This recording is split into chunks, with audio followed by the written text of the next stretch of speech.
Hello guys, मेरे YouTube channel में आपका स्वागत है। मेरा नाम मनमोहन मिश्रा। तो आज मैं आपको इस वीडियो में मोतीलाल ओसवाल का फ्लेक्सी कैप फंड का रिव्यू करके बताने वाला। तो वीडियो पर डिटेल में होगा। मैं आपको एक्सेल शीट में फंडामेंटल एनालिसिस करके दिखाऊंगा और मैं लास्ट में आपको कंक्लूजन में ये भी बताऊंगा कि आपको इसमें इन्वेस्टमेंट करना चाहिए या नहीं करना चाहिए, और अगर आपको इसमें इन्वेस्टमेंट करना चाहिए तो कितने साल तक करना चाहिए। तो मेरे चैनल को सब्सक्राइब जरूर कर दीजिएगा। मैं वीडियो लाता है तो चलिए शुरू करते हैं। तो जैसे कि आप मेरे यहाँ पे स्क्रीन पे देख पा रहे होंगे, Motilal Oswal flexi cap fund, इसका अगर आप लॉन्च ऑन डेट देखें तो 28 अप्रैल 2014 है।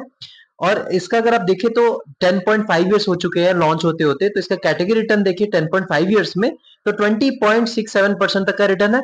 लेकिन इस फंड का अगर आप रिटर्न देखिए 10.5 इयर्स में तो 20.13% तक का रिटर्न है। मतलब ये अपने इसने जो रिटर्न दिया है वो लगभग अपने कैटेगरी के आसपास ही दिया है। कैटेगरी बीटिंग रिटर्न नहीं है, तो यहाँ पे थोड़ा सा नेगेटिव फीडबैक रहेगा, लेकिन आसपास है तो मैं ज्यादा इसको नेगेटिव फीडबैक नहीं दे सकता। लेकिन देखिए, अगर आप यहाँ पे कैटेगरी को छोड़ के अगर आप कोई पर्टिकुलर म्यूचुअल फंड को चूज करके इन्वेस्टमेंट करते हैं और वहां पे अगर आपको कैटेगरी बीटिंग रिटर्न नहीं देता तो वहां पे एक नेगेटिव फीडबैक रहता है। लेकिन यहाँ पे आसपास दिया, इसलिए मैं यहाँ पे एक बराबर एवरेज फीडबैक दूंगा आज कंपेयर टू रिटर्न। मतलब अगर आप कंपेयर करेंगे रिटर्न्स को। अगर मान लीजिए आपने इसी पर्टिकुलर फंड में 10 साल तक कंटिन्यूअसली इन्वेस्टमेंट किया होता 1,000 रुपए हर महीने, तो आपका जो अमाउंट डिपॉजिट होता है वो 1.2 लाख रुपीज, और 1.2 लाख रुपीज आपका कन्वर्ट होकर बन गया होता 3.35 लाख रुपीज। मतलब आपका जो पैसा है डबल से भी ज्यादा हो गया, तो डबल से बहुत ज्यादा हो गया। तो आप देख पा रहे हैं कि यहाँ पे 10 साल में। लेकिन अगर मान लीजिए आपने इस पर्टिकुलर फंड में ना इन्वेस्टमेंट करके अपने गोल्ड पे किया होता, तो गोल्ड पे आपका जो अमाउंट डिपॉजिट होता 1,20,000 1.2 लाख रुपीज होता 10 साल में। और आपका जो 1.2 लाख रुपीज वो कन्वर्ट होकर बन गया होता 10 साल बाद 2.05 लाख रुपीज में। मतलब आप देख पा रहे हैं कि पैसा जो है लगभग डबल है। डबल से भी अभी बहुत दूर है, 40,000 रुपए है और यहाँ पे अगर आप देखें तो 5,000 के करीब करीब है। तो मतलब बहुत ज्यादा डिफरेंस है। तो देखा जाए यहाँ पे पैसा आपका डबल नहीं हुआ है 10 साल में, डबल के आसपास आप मान सकते हैं। लेकिन जो अगर आप इस पर्टिकुलर फंड में इन्वेस्टमेंट करते हैं, आपका पैसा डबल से भी बहुत ज्यादा हो गया है। अगर मान लीजिए आपने एफडी पे इन्वेस्टमेंट किया था, तो एफडी में आपका जो अमाउंट डिपॉजिट था 1,20,000 रुपीज, और 1,20,000 रुपीज कन्वर्ट होकर बन गया था 1.74 लाख रुपीज। मतलब देख पा रहे डिफरेंस। गोल्ड में एफडी से अच्छा खासा रिटर्न दे रखा है और इस पर्टिकुलर फंड ने तो बहुत ज्यादा मतलब रिटर्न दे रखा है। तो अब देख पा रहे कि इन्वेस्टमेंट की ताकत क्या होती है, क्यों इन्वेस्टमेंट जरूरी होता है। अगर आप एफडी सिर्फ करते रहेंगे तो आपका जो पैसा है वो बहुत ही स्लो रेट में बढ़ता रहेगा, लेकिन आप इन्वेस्टमेंट करते हैं तो डेफिनेटली आपका पैसा जो है बड़ी तेजी से बढ़ रहा है। तो आप ये देख पा रहे होंगे। अभी अपने रिटर्न वर्सेस कैटेगरी की बात करें तो अबव एवरेज है, तो आप इसको कंसीडर कर सकते हैं। और risk versus category above average ही मान सकते हैं। क्यों रिस्क यहाँ पे ज्यादा है, मैं आपको यहाँ पे अभी थोड़ा सा अबव एवरेज क्यों है तो मैं आपको नीचे अभी बताने वाला हूँ रिस्क और रिटर्न रेशियो में। तो यहाँ पे देख पा रहे हैं कि रिस्क और रिटर्न रेशियो निकाल रखा है लास्ट के 3 साल का। इसका बीटा अगर आप देखें तो 0.95 है इस पर्टिकुलर फंड का, और कैटेगरी का जो है 0.93 का है। तो देखा जाए बीटा इसको कहते हैं जो आपको बताता है कि volatility with respect to its benchmark. तो मैंने आपको हर एक वीडियो में बता रखा है वो बीटा अगर 1 से नीचे होता है तो आप उसको कंसीडर करिए, और बीटा अगर 0.95 है 0.93 ये भी ज्यादा माना जाता है, क्योंकि आपको इससे पता चलता है कि वॉलेटाइल कितना है पर्टिकुलर फंड। तो देखा जाए यहाँ पे इसने कैटेगरी से ज्यादा वॉलेटाइल है, लेकिन भले ही माइनर डिफरेंस है। अगर माइनर डिफरेंस है तो माइनर डिफरेंस में रिटर्न भी थोड़ा ज्यादा देना चाहिए, लेकिन यहाँ पे कैटेगरी से भी रिटर्न कम दे रखा है। आप देख पा रहे कि भले ही माइनर डिफरेंस है, लेकिन फिर भी अगर यहाँ पे आपका बीटा ज्यादा है, मतलब यहाँ पे आपका वॉलेटिलिटी आपको ज्यादा फेस करने को मिलेगी, तो उसके हिसाब से रिटर्न थोड़ा सा ज्यादा मिलना चाहिए। लेकिन यहाँ पे नहीं मिला तो यहाँ पे एक नेगेटिव फीडबैक देगा रहेगा। लेकिन यहाँ पे मैं आपको एवरेज नेगेटिव फीडबैक दूंगा, कुछ ज्यादा हाई लेवल का नेगेटिव फीडबैक नहीं दूंगा, क्योंकि आसपास ही है, कोई ज्यादा मेजर डिफरेंस नहीं है। और यहाँ पे स्टैंडर्ड डिविएशन की बात करें तो स्टैंडर्ड डिविएशन आपको बताता है कि आपका जो एवरेज रिटर्न है उसे कितना प्लस उसे कितना माइनस, उसी के रेंज के अंदर आपको रिटर्न मिलने के चांसेस रहते हैं। तो यहाँ पे अगर आप देखें तो 15.2 इस पर्टिकुलर फंड का है, और कैटेगरी देखें 14.17 है। और ये थोड़ा कम हो तो अच्छा खासा माना जाता है, क्योंकि रेंज आपका जो है थोड़ा कम रहता है तो ज्यादा अच्छा खासा माना जाता है। तो यहाँ पे अगर आप देखें तो रेंज जो है आप देख पा रहे हैं कि मतलब थोड़ा ज्यादा है, 15.2 है, और एज कंपेयर टू इस कैटेगरी, तो यहाँ पे भी एक नेगेटिव फीडबैक रहेगा।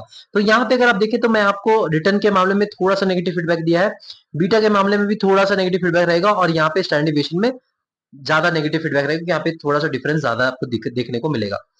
और यहाँ पे अगर आप मान लीजिए आप इन्वेस्टमेंट करना चाहते हैं, मिनिमम एसआईपी आप 500 रुपए से कर सकते हैं, और वन टाइम इन्वेस्टमेंट 500 रुपए से करिए। पॉजिटिव फीडबैक रहेगा, क्योंकि देखिए आजकल बच्चे लोग भी इन्वेस्टमेंट कर रहे हैं, स्टूडेंट लोग भी इन्वेस्टमेंट कर रहे हैं, तो 500 रुपए से वो अपना इन्वेस्टमेंट स्टार्ट कर सकते हैं।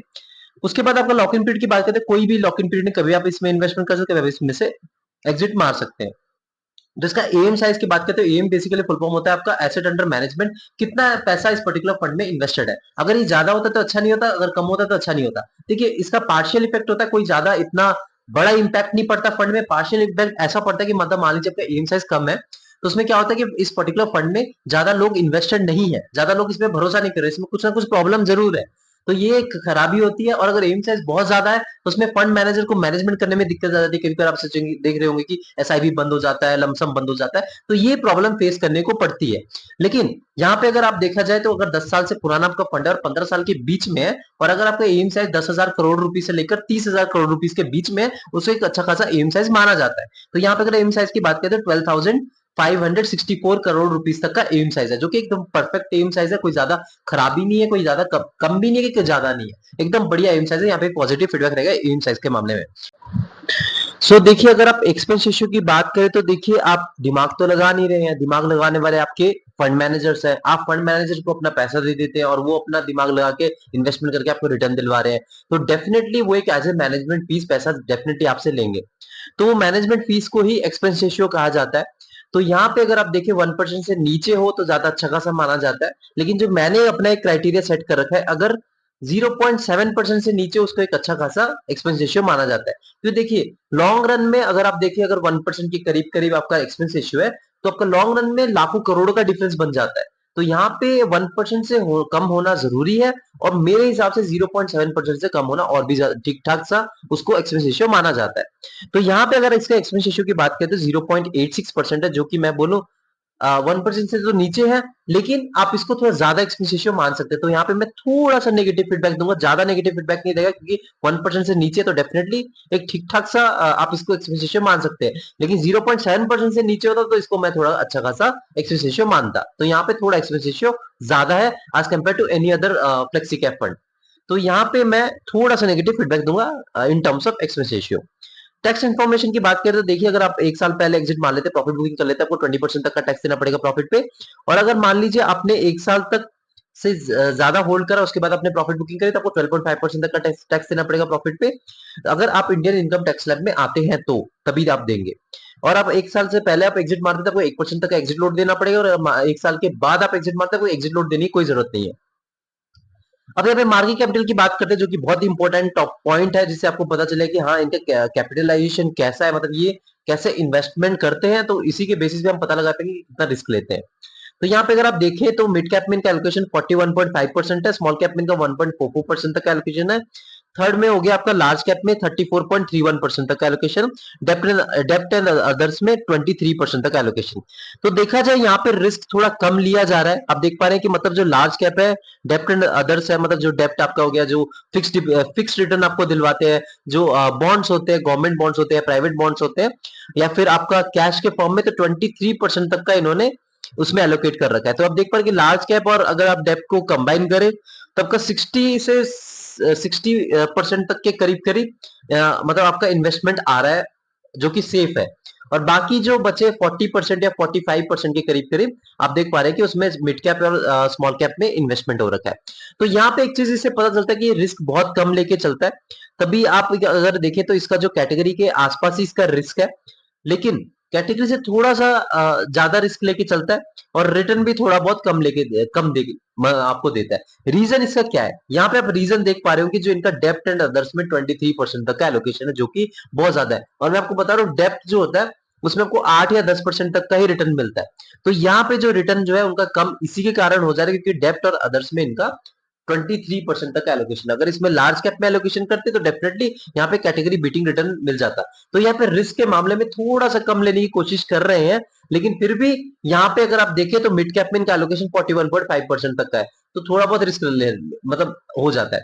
तो अब देखिए, यहाँ पे फ्लेक्सी कैप कैटेगरी का फंड है, तो डेफिनेटली यहाँ पे जो फंड मैनेजर है, इनको फ्लेक्सिबिलिटी होती है कहीं पे भी एलोकेट कर सके। मतलब अगर ये लार्ज कैप में 100% लेना चाहते हैं तो वो भी ले सकते हैं, अगर ये 50% लेना चाहते हो तो वो भी कर सकते हैं। तो यहाँ पे कोई सेबी का प्रॉपर गाइडलाइन नहीं है कि आप लार्ज कैप कैटेगरी में 50% ही ले सकते हो या 25% ले सकते हो, किसी में भी ले सकते हो। तो यहाँ पे फ्लेक्सिबिलिटी डेफिनेटली रहती है। तो अगर आप फ्लेक्सी कैप फंड में इन्वेस्टमेंट करते हैं तो डेफिनेटली इस पर्टिकुलर फंड में रिसर्च करिए, क्योंकि यहाँ पे कोई रेस्ट्रिक्शन नहीं है। अगर आपने फंड मैनेजर को कहीं पे मतलब इन्वेस्टमेंट कर दिया, फंड मैनेजर ने 100% स्मॉल कैप फंड में इन्वेस्टमेंट कर दिया, और आप सोच रहे कि यार मैंने तो फ्लेक्सी कैप में कर रखा है, यहाँ पे तो लार्ज कैप भी ज्यादा होता है, तो ऐसा आप बिल्कुल भी मत सोचिए, ऐसा एजम्पशन में नहीं चलना है। आपको खुद रिसर्च करके ही इन्वेस्टमेंट करना है। तो यहाँ पे अगर आप देखा जाए तो मैं आपको बता रहा हूँ कि यहाँ पे थोड़ा कम रिस्क लेने की कोशिश करी गई है, लेकिन फिर भी एक रिस्की फंड बन जाता है क्योंकि अभी मिड कैप जो है 41.5% तक का एलोकेशन है। तो यहाँ पे देखा जाए तो यहाँ पे मैं मार्केट कैपिटल के बारे में ना तो पॉजिटिव फीडबैक दूंगा ना तो नेगेटिव फीडबैक दूंगा। यहाँ पे थोड़ा सा मैं नेगेटिविटी के लिए की तरफ अगर जाऊंगा, अगर डेप्ट और अदर्स जो इनका 23% तक एलोकेशन है वो थोड़ा और कम हो सकता था और लार्ज कैप का बढ़ा सकते थे इन्वेस्टमेंट, तो यहाँ पे कैटेगरी बीटिंग रिटर्न आराम से मिल जाता। तो ये इन्होंने किया नहीं है, तो यहाँ पे थोड़ा सा नेगेटिव फीडबैक दूंगा, लेकिन ओवरऑल देखा जाए ठीक ठाक सा इन्होंने इनका मार्केट कैपिटल है रिस्क को अगर आप देखा जाए तो। सेक्टर एलोकेशन की बात करते हैं पे कंज्यूमर साइक्लिकल में 24.13% तक एलोकेशन है, टेक्नोलॉजी सेक्टर में 21.42% तक एलोकेशन है, फाइनेंशियल सर्विसेज में 21.29% तक एलोकेशन है, इंडस्ट्रियल सेक्टर में 21.15% तक एलोकेशन है, कम्युनिकेशन सर्विसेज में 12.02% तक एलोकेशन है। तो एलोकेशन के मामले में यहाँ पे कॉन्सेंट्रेशन बहुत ज्यादा है ऊपर, ये जो 5 सेक्टर्स है टोटली डिपेंडेंट है, ये 5 सेक्टर पे टोटली डिपेंडेंट है और बाकी सेक्टर में इन्होंने इन्वेस्टमेंट नहीं कर रखा है, और कुछ सेक्टर्स में ये अपना डाइवर्सिफाई कर सकते थे पोर्टफोलियो, लेकिन इन्होंने किया नहीं है। तो कॉन्सेंट्रेशन बहुत हाई है और ये भी एक रीजन है कि यहाँ पे कैटेगरी बीटिंग रिटर्न भी नहीं है और यहाँ पे आपका रिस्क जो है वो कैटेगरी से थोड़ा सा ज्यादा, आप ऊपर देख पा रहे हैं बीटा जो है और स्टैंडर्ड डिविएशन थोड़ा ज्यादा है। रीजन इसके सिर्फ दो यहाँ पे आपको दिख रहे होंगे। एक रीजन आपका यहाँ पे डेप्ट एंड अदर्स में इनका 23% तक का एलोकेशन है, अगर यहाँ पे लार्ज कैप का थोड़ा और हो जाता तो कैटेगरी बीटिंग एटलीस्ट रिटर्न हो जाता। यहाँ पे या तो मिड कैप में थोड़ा कम एलोकेशन कर सकते, लेकिन यहाँ पे इन्होंने थोड़ा ज्यादा दे दिया है, तो इसके कारण रिस्क भी ज्यादा हो जा रहा है और यहाँ पे रिटर्न भी आपको कैटेगरी से कम मिल रहा है। तो यहाँ पे थोड़ा ये लो एक प्रॉब्लम हो गया है। और दूसरा सेक्टरल एलोकेशन में आप देख पा रहे डाइवर्सिफिकेशन में बहुत कमी है, बहुत कम डाइवर्सिफाई कर रखा है, तो कॉन्सेंट्रेशन जब ज्यादा है तो रिस्क ज्यादा बन जाता है। तो यहाँ पे इसलिए आप देख पा रहे हैं कि जो बीटा और स्टैंडर्ड डिविएशन ज्यादा है, तो यहाँ पे एक और नेगेटिव फीडबैक आ रहा है। अब यहाँ पे फंड मैनेजर्स की बात करें तो यहाँ पे बहुत सारे फंड मैनेजर्स आप देख पा रहे हैं, एक अजय खंडेलवाल है, इनका एक्सपीरियंस है 0.86 ईयर्स का। सेकंड जो है राकेश शेट्टी, इनका एक्सपीरियंस है 1.91 ईयर्स का। निकेत शाह, इनका एक्सपीरियंस है 4.29 ईयर्स का। उसका संतोष सिंह, इनका एक्सपीरियंस है 2.8 ईयर्स का। उसके बाद अतुल मेहरा, इनका एक्सपीरियंस है 0.7 ईयर्स का। सुनील सावंत, इनका एक्सपीरियंस है 0.29 ईयर्स का। तो एक्सपीरियंस के मामले में अगर आप ये फंड मैनेजर्स देखिए, जो निकेत शाह है, इनका एक्सपीरियंस अच्छा खासा है, आप इनके बारे में ट्रैक कर सकते हैं, इनके बारे में रिसर्च कर सकते हैं कि इनके क्या मतलब इनके पास रिटर्न इन्होंने कैसे दिलवा रखे हैं, उसके बाद इनकी स्ट्रेटेजी क्या होती है, मतलब क्या प्रॉपर स्ट्रेटेजी को फॉलो करते हैं और आपको रिटर्न दिलवा रहे हैं। क्योंकि देखिए यहाँ पे फ्लेक्सिबिलिटी रहती है फंड मैनेजर्स की, तो आपको रिसर्च करना बहुत जरूरी बन जाता है, तो फंड मैनेजर के बारे में यहाँ पे जानना जरूरी बन जाता है। तो यहाँ पे देखा जाए तो एक फंड मैनेजर ठीक ठाक से एक्सपीरियंस है, तो आप इससे थोड़ा पास्ट रिटर्न के बारे में ट्रैक कर सकते हैं और इनके आगे के मूव्स या फिर ये क्या स्ट्रेटेजी फॉलो करते हैं आप इनके बारे में भी जान सकते हैं। तो ये मैं पॉजिटिव फीडबैक दूंगा, लेकिन और थोड़ा सा एक्सपीरियंस ज्यादा हो सकते थे, एक दो अगर और 2-3 साल ज्यादा एक्सपीरियंस होते तो आप और अच्छे खासे ट्रैक कर पाते। और बाकी तो देखा जाए, बाकी तो इतने एक्सपीरियंस फंड मैनेजर्स नहीं है। यहाँ पे देखा जाए तो 3 फंड मैनेजर्स राकेश शेट्टी, निकेशा और संतोष सिंह, इनके बारे में आप पास्ट रिटर्न से ट्रैक कर सकते हैं, तो पॉजिटिव फीडबैक रहेगा। रेटिंग की बात करते हैं, इसको 4/5 मिलेगा। देखिए यहाँ पे जो रिटर्न है ना वो लगभग कैटेगरी के आसपास ही है, लेकिन यहाँ पे रिस्क थोड़ा कैटेगरी से ज्यादा है और आपको रिटर्न भी कैटेगरी बीटिंग नहीं है, ये सबसे बड़ा नेगेटिव फीडबैक है। और ये नेगेटिविटी इसीलिए आ रही है क्योंकि यहाँ पे आप देख पा रहे हैं कि जो इनका जो मार्केट कैपिटल है और सेक्टरल एलोकेशन में तो आप देख पा रहे हैं कि यहाँ पे बहुत कॉन्सेंट्रेशन हाई है, टोटल 5 सेक्टर पे ही डिपेंडेंट है, उसके अलावा इन्होंने कोई दूसरे सेक्टर में इन्वेस्टमेंट करा ही नहीं है, ये सबसे पहला पॉइंट है। और दूसरा पॉइंट यहाँ पे आप देख पा रहे हैं कि थोड़ा अनबैलेंस्ड मार्केट कैपिटल है। यहाँ पे ये डेप्ट एंड अदर्स में अगर रिस्क कम लेने की कोशिश कर रहे हो तो यहाँ पे लार्ज कैप पे थोड़ा बड़ा कैप एटलीस्ट मतलब रिटर्न तो ज्यादा दिलवा सकते थे, या फिर आप मिड कैप में कम कर सकते थे, मिड कैप में भी इतना ज्यादा एलोकेशन कर रखा है, तो यहाँ पे क्या है कि रिस्क भी ज्यादा हो जा रहा है, तो बैलेंस नहीं हो पा रहा है। यहाँ पे डेप्ट से इनको रिटर्न कम मिल रहा है और मिड से यहाँ पे इनको मिड कैप से इनको ज्यादा क्या नाम है रिस्क बढ़ रहा है। तो यहाँ पे अगर लार्ज कैप में थोड़ा सा ज्यादा इन्वेस्टमेंट हो जाता और डेप्ट एंड अदर्स में थोड़ा कम हो जाता, रिस्क वैसे भी आपका यहाँ पे बीटा और स्टैंडर्ड डिविएशन थोड़ा ज्यादा है कैटेगरी से, तो यहाँ पे रिटर्न भी आपको एटलीस्ट कैटेगरी बीटिंग रिटर्न मिल जाता। तो यहाँ पे यही एक थोड़ा नेगेटिव फीडबैक रहेगा, लेकिन ओवरऑल देखा जाए तो यहाँ पे आप इन्वेस्टमेंट करना चाहते तो डेफिनेटली आप कर सकते हैं, लेकिन आपका टाइम फ्रेम 7 से 10 साल होना चाहिए, क्योंकि एक रिस्की फंड है डेफिनेटली, क्योंकि यहाँ पे मिड कैप में 41 या 45 42% तक का आपका इन्वेस्टमेंट हो रखा है और उसमें से 1-2% आपका स्मॉल कैप में भी हो रखा है, तो यहाँ पे डेफिनेटली एक रिस्की फंड रहेगा, लेकिन ये आपका मिड कैप से थोड़ा कम रिस्क रहेगा, मिड कैप और लार्ज कैप के बीचों बीच आप इसको मान सकते हैं। तो ओवरऑल अगर आप इसका रिटर्न, अगर आपका जो एक्सपेक्टेशन 18 से 21% के बीच में है, तो आप ऐसे ऐसे म्यूचुअल फंड में इन्वेस्टमेंट करिएगा।